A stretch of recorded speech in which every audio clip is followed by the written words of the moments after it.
Hi sweeties, how are you doing? Welcome to Naya Sim or Cimnanya, and thank you all so much for all the love and support. Hope you all are doing great.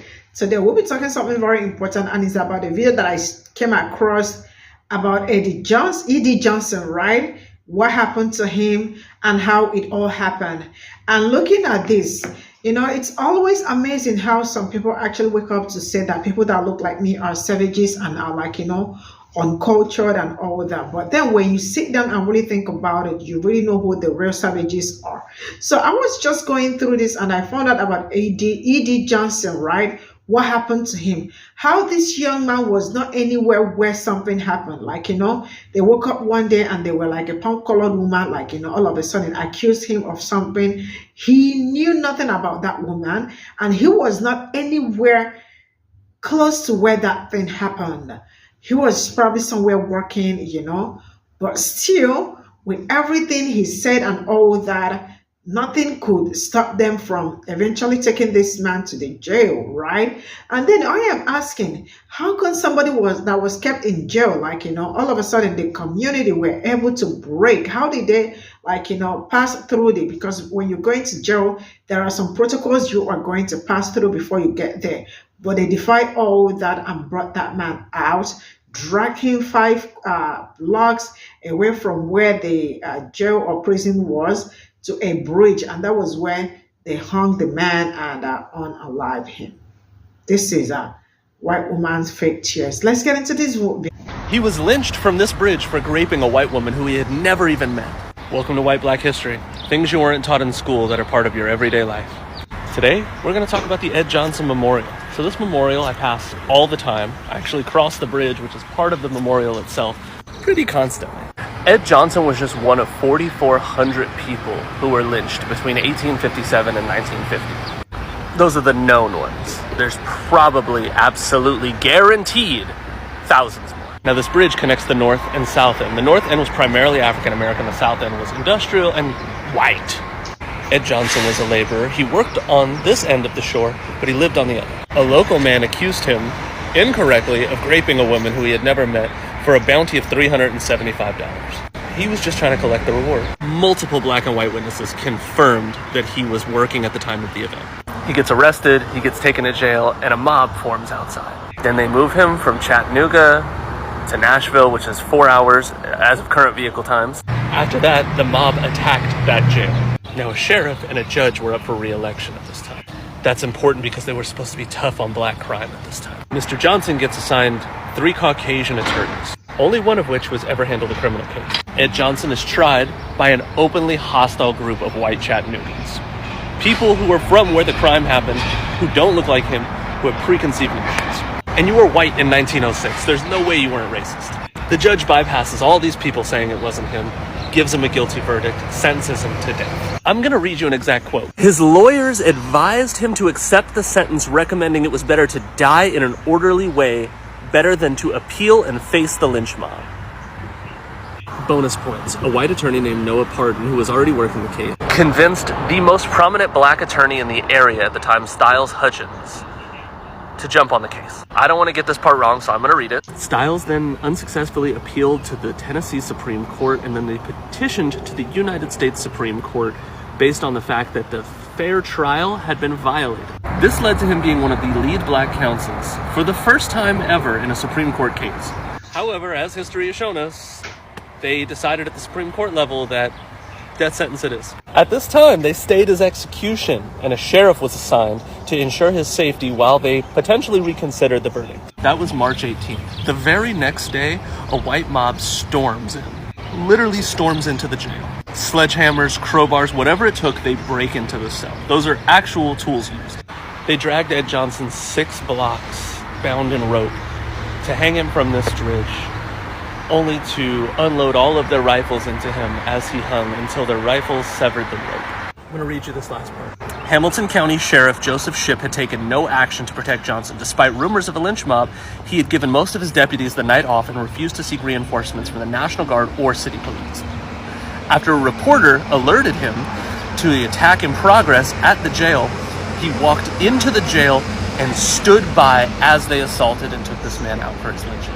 This was the first and only trial held in the Supreme Court's history in the entire United States. That sheriff and 5 other parties were found guilty. They all served very brief prison sentences, and then upon returning home, this sheriff was greeted with what was known as a hero's welcome and was instantly reelected into sheriff. 2,000 people attended Ed Johnson's funeral, and both of the attorneys who supported him had to flee from Chattanooga based on the threats they were receiving for their lives. But that's white black history, right?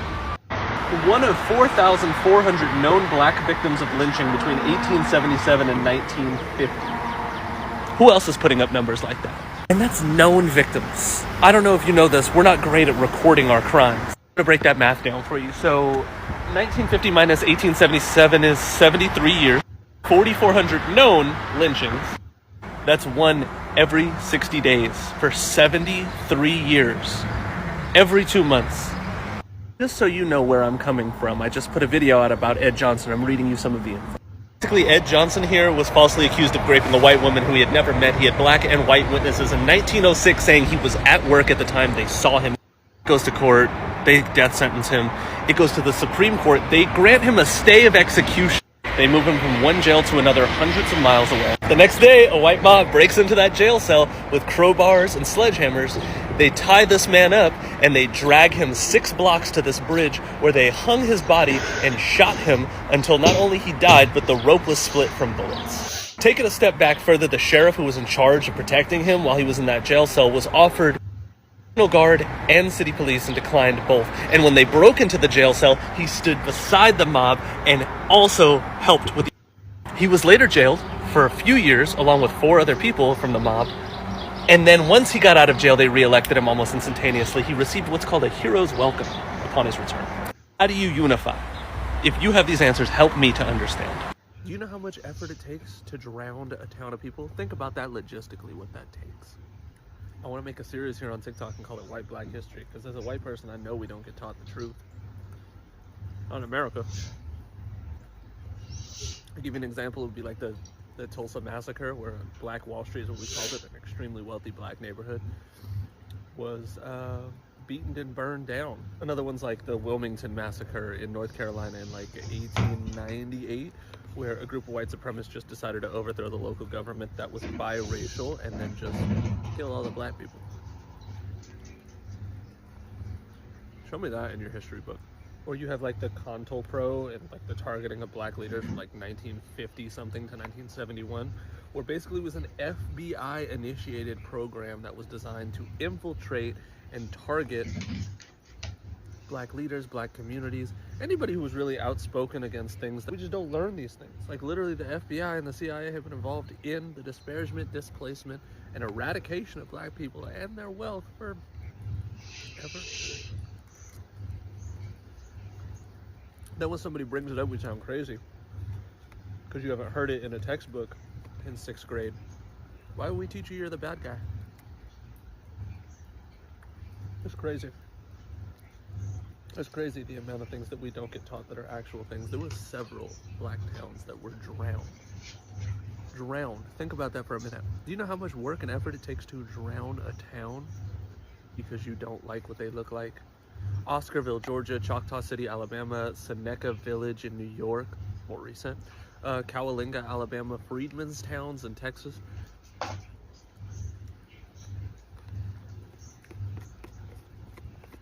That's black white history though.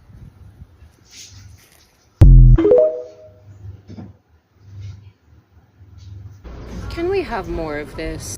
Like, honestly, can we have more white individuals who are separating themselves from white culture and doing the digging, the research, the work to identify with their actual cultures, the culture of what came before them, their ethnicities, not just the race, but also white people that don't deny the fact that they are indeed white, and because we live in a racialized society that puts white at the top of the racial hierarchy, that they absolutely 100% benefit from that and have privilege in that. Like, can we have more white people who are not afraid to disturb the peace of whiteness and white spaces, who are not afraid to make white people, fellow white people, uncomfortable, who are not going to just simply sit by and let racism casually be thrown around, but will actually call it what it is and call it by its name and not conflate it with prejudice? which is not the same thing as racism, but is used in exchange for racism, because to whiteness and in white society, it's more polite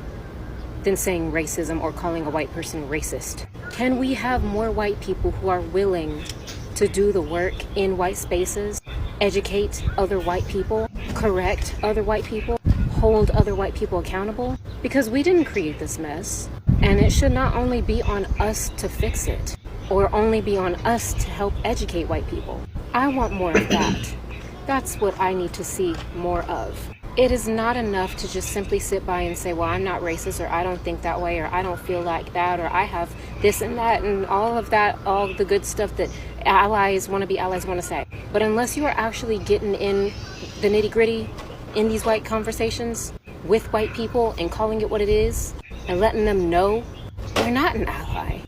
And I would think that you're also a coward. You have to be willing to make them uncomfortable. You have to be willing to shake things up, disrupt the comfort, disturb the peace.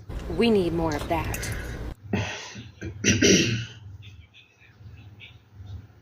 So have they really stopped leaning and showing people that look like me? The answer is no. It is still happening. Lean and shame is still going on to this very moment. And when we talk about sundown town, they tell us that there is nothing like sundown town anymore. That was back then, that there was sundown town. But I still remember that Aldean, was that Justin Aldean sang a song, go to the sundown town, see if you can make it, So all these are the things Black people are talking about, and it looks like our voices are not being heard, right? I love the fact that it is not us talking about it. It's not like it's something new that he said. It is something old. I mean, we all know about that, right? It's something that we've talked about. Black people say that, they scream that all the time, but nobody's ever going to hear. Not until, I think people listen to them more, or they listen to themselves more when they say it. Because just that he talked about, a lot of them were also in the comment section screaming and shouting about it and the rest of it. Now, let me say this. This is a bit like, this young man's lynching. This is one of the reasons why Black people actually are so scared, especially when it got something to do with a palm-colored woman. They do not want it. They don't want it. It's not because they don't know what they are doing. They know, but because a lot of people are probably serving what they do not know, or probably in prison, so many places, because of lies that most of them lied about Black people. I mean, you all know how it goes, just a little cry, white woman's tears is really worth more than how many Blacks, whatever, I don't want to finish it. So they know how they do it. All they need to do is put up a fake attitude, put up a fake cry, and that is the end. Just somebody that just like the way you are, you have never met the woman in question, right? You know her from nowhere. We were not even anywhere close to what happened. What happened? You were somewhere else. You were doing your job. Then how come this person was put in a prison, right? How did they defy that, all the securities, to get into where this Eddie Johnson, right, was, to bring him out, to drag him how many blocks away, right, to the bridge, and ended up using Pe0ple, right? See, there are so many things that when I see, I am very cold, because just because you do not like people like me, or you just do not want to be in the same space with them, for that reason, you make sure they go through pains, or you look for a way to see them suffer. Or because they probably feel like, I don't know, maybe sometimes I feel like maybe they do not see us as human enough, because if you see people as human enough, you are going to treat them equally, or treat them with respect, with dignity. I think with dignity, right?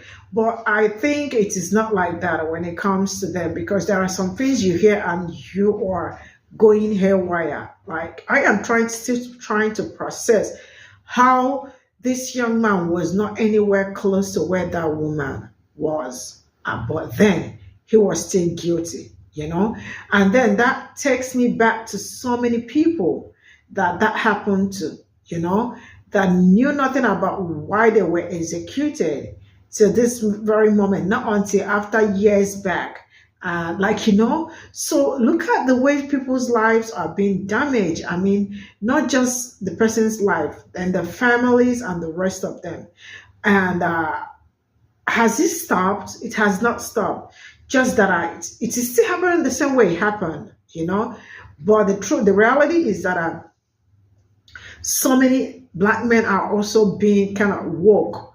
That's why I see some of them, they are really very, very woke. They do not want anything like, they do not want any story, because you all know how their stories are. Just that fake cry, and that is the end of you. Do I blame anybody? I do not blame anybody. They just do not trust again, because, history has shown them that, man, you really have to be smart like serpent. If not, that is the end of it. So with all this, there are some things that really, this one is really like, you can hear, I am really in shock. I have not heard about this E.D. Johnson. This is my first time of hearing his story. Not like this is the first time I'm hearing about something like this happening. I have seen so many of them, and it's, number one is that they have the same tactics. They operate in the same way. It is usually from this, when they set up a pop-colored woman, they use it against a black man.